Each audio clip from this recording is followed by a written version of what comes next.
Assalamualaikum warahmatullahi wabarakatuh. Apa kabar adik-adik? Kembali lagi dengan Kak Cici. Hari ini Kak Cici akan membahas tentang kandungan gizi dalam makanan, higienitas dan sanitasi pada pengolahan bahan pangan. Mari kita mulai dengan apa itu gizi. Gizi adalah suatu susunan zat-zat yang baik yang terkandung dalam suatu makanan yang jika dikonsumsi akan berdampak baik bagi tubuh, dimulai dari pertumbuhan hingga perkembangan. Lanjut ke kekurangan dan kelebihan gizi. Apa yang akan terjadi jika adik-adik kekurangan atau kelebihan gizi? Nah, dampak buruk dari kekurangan gizi pada tubuh adik-adik yaitu akan menyebabkan gangguan pada pertumbuhan, mudah lelah atau kekurangan tenaga dalam melakukan aktivitas, daya tahan tubuh lemah, dan dapat mempengaruhi perkembangan mental dan kemampuan berpikir adik-adik. Nah, sebaliknya, dampak buruk dari kelebihan gizi pada tubuh yaitu menyebabkan obesitas atau kelebihan berat badan yang dapat menyebabkan berbagai penyakit, antara lain seperti hipertensi atau tekanan darah tinggi, diabetes, jantung koroner, hati, dan kantung empedu. Nah, mari kita bahas lagi tentang zat-zat gizi. Apa-apa saja zat-zat gizi? Zat-zat gizi ada karbohidrat. Karbohidrat itu contohnya ada padi-padian seperti beras, jagung, dan ketan.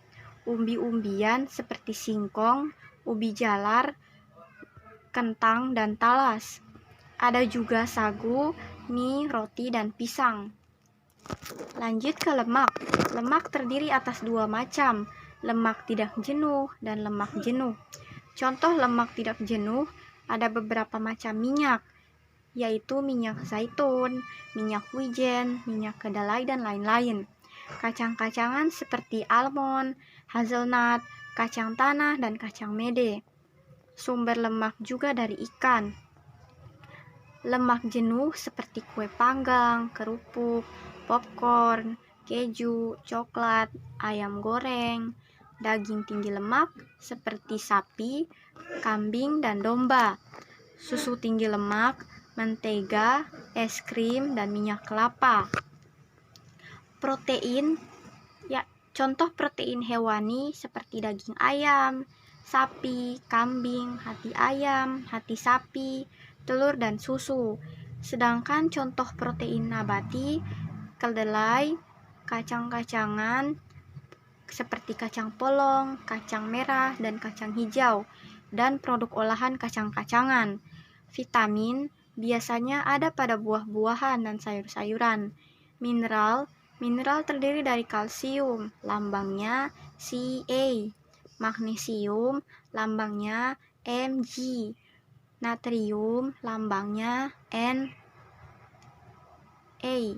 Kalium, lambangnya K. Fosforus, lambangnya Pi. Sulfur, lambangnya S.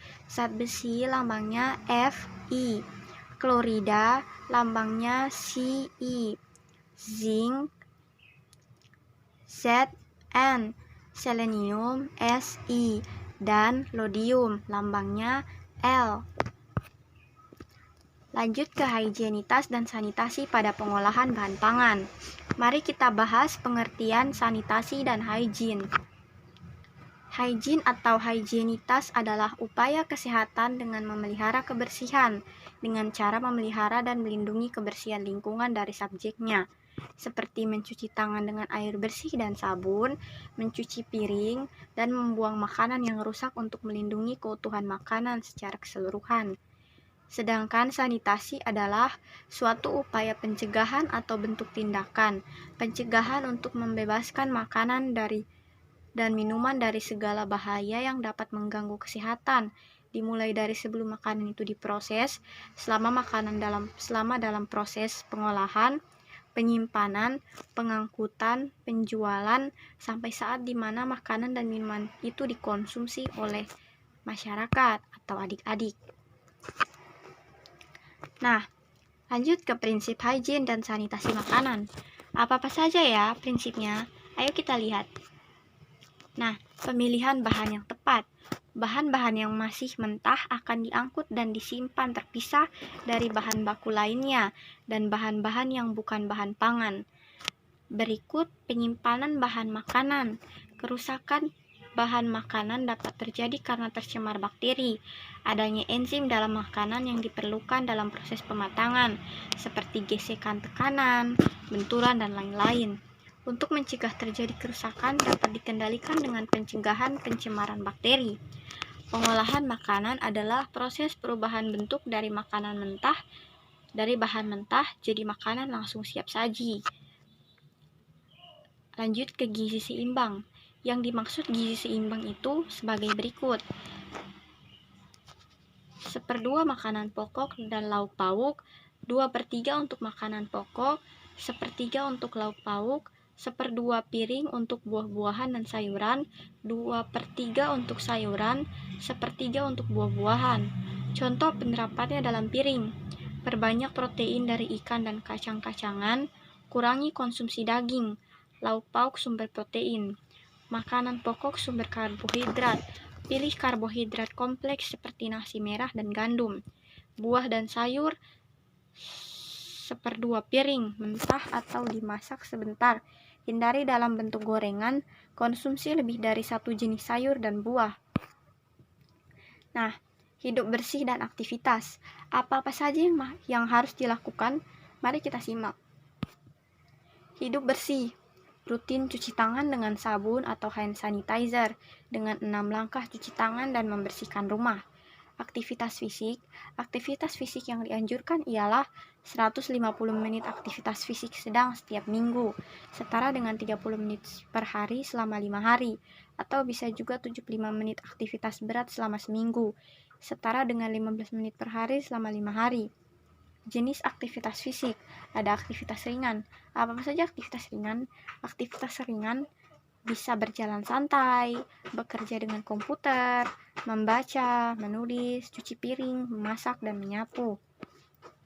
Kalau aktivitas sedang, yaitu bisa berjalan santai, mengepel lantai, memindahkan perabotan, dan senam ringan. Aktivitas berat, berlari, sepeda cepat, senam aerobik, dan lain-lain. Jangan lupa dilakukan ya adik-adik. Oke, manfaat hygiene dan sanitasi. Mengapa sanitasi dan hygiene sangat penting untuk diperhatikan dalam kehidupan sehari-hari? Mari kita simak.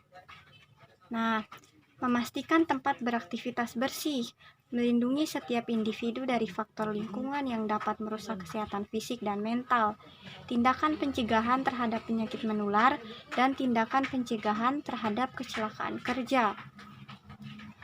Lanjut, sarana sanitasi di sekolah. Apa-apa saja sarana sanitasi di sekolah yang harus ada? Perhatikan baik-baik ya adik-adik. Nah, sanitasi dasar sekolah adalah syarat kesehatan lingkungan minimal yang harus dipunyai oleh setiap sekolah untuk memenuhi kebutuhan siswa dan siswi. Ruang lingkup sanitasi dasar yakni sarana penyediaan air bersih, sarana jamban, sarana pembuangan sampah, dan sarana pembuangan air limbah. Manfaat sekolah mempunyai sarana kebersihan. Terhindar dari penyakit yang disebabkan lingkungan yang tidak sehat, lingkungan menjadi lebih sejuk, bebas dari polusi udara, dan air menjadi lebih bersih dan aman untuk diminum. Cara menerapkan sanitasi dalam kehidupan sehari-hari. Menjaga kondisi sanitasi di lingkungan sekitar, inilah yang perlu kita lakukan. Pertama, membuat dan menjaga kebersihan saluran air. Kedua, memisahkan sampah dan limbah rumah tangga. Ketiga, secara rutin melakukan fogging atau penyemprotan nyamuk demam berdarah. Cara menjaga kebersihan sekolah. Langkah apa saja yang harus dilakukan agar sanitasi dan hygiene tetap terjaga dengan baik di lingkungan sekolah? Yaitu 1. Membuang sampah pada tempatnya. 2.